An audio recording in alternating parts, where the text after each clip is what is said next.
Bismillahirrahmanirrahim. Assalamualaikum warahmatullahi wabarakatuh. Selamat pagi, salam sejahtera untuk kita semua. Berjumpa lagi dengan saya dalam koneksi antar materi modul 2.3.A.9 coaching. Perkenalkan, saya Emi Nur Hayati, calon guru penggerak angkatan kedua dari Kabupaten Bengkalis. Adapun pengajar praktik adalah Bapak Sutaryono SPD SD dengan fasilitator Ibu Hajah Nur Jasmi MPD. Baiklah, pada kesempatan kali ini kita akan membahas terlebih dahulu mengenai pengertian coaching. Nah, menurut Grant tahun 1999, coaching adalah sebuah proses kolaborasi yang berfokus pada solusi, berorientasi pada hasil dan sistematis, di mana coach memfasilitasi peningkatan atas performa kerja, pengalaman hidup, pembelajaran diri, dan pertumbuhan pribadi dari coachee.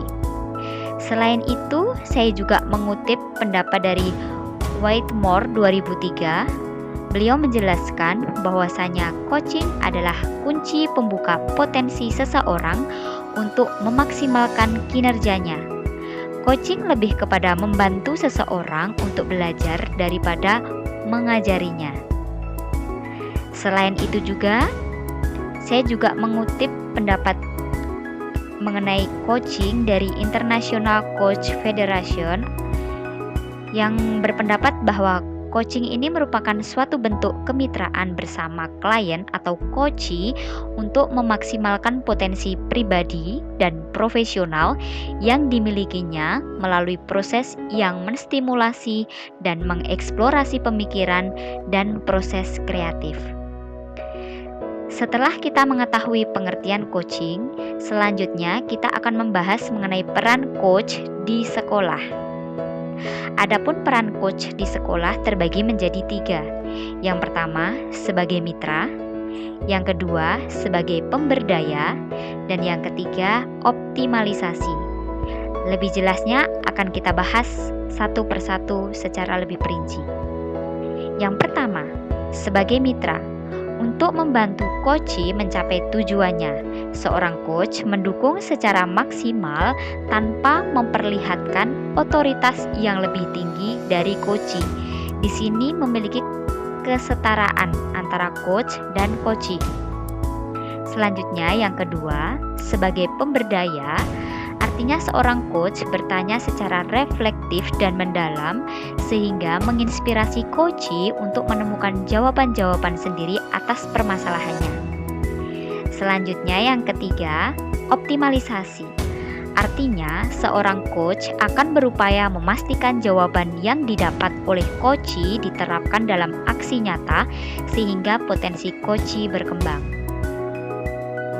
Selanjutnya, keterkaitan dengan materi sebelumnya, berarti di sini keterkaitan antara coaching dengan pembelajaran berdiferensiasi pada modul 2.1 dan kompetensi sosial emosional pada modul 2.2.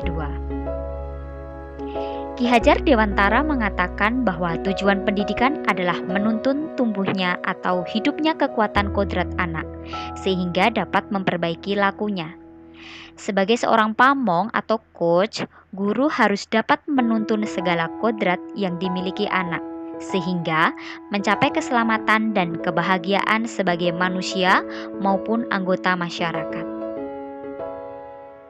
Kaitan antara praktik coaching, pembelajaran berdiferensiasi, dan kompetensi sosial emosional adalah di saat guru melaksanakan pembelajaran berdiferensiasi yang disertai dengan adanya bimbingan dalam proses coaching, maka murid dan guru sudah melaksanakan kompetensi sosial emosional dengan kesadaran penuh atau mindfulness, baik untuk kegiatan rutin yang terintegrasi dalam mata pelajaran maupun budaya atau protokol.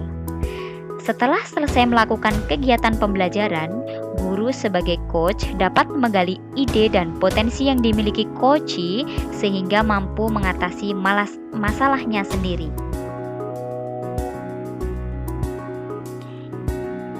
Selanjutnya, refleksi. Coaching dapat membantu pendidikan yang berpihak pada murid. Apakah coaching ini dapat membantu pendidikan yang berpihak kepada murid? Baiklah, langsung saja. Coaching menjadi proses yang sangat penting dilakukan di sekolah, terutama dengan diluncurkannya program Merdeka Belajar oleh Kementerian Pendidikan dan Kebudayaan Indonesia. Program ini dapat membuat murid menjadi lebih merdeka dalam belajar untuk mengeksplorasi diri guna mencapai tujuan pembelajaran dan memaksimalkan potensinya. Harapannya, proses coaching dapat menjadi salah satu langkah tepat bagi guru untuk membantu murid mencapai tujuannya, yaitu merdeka dalam belajar. Murid kita di sekolah tentunya memiliki potensi yang berbeda-beda dan menunggu untuk dikembangkan. Pengembangan potensi inilah yang menjadi tugas seorang guru.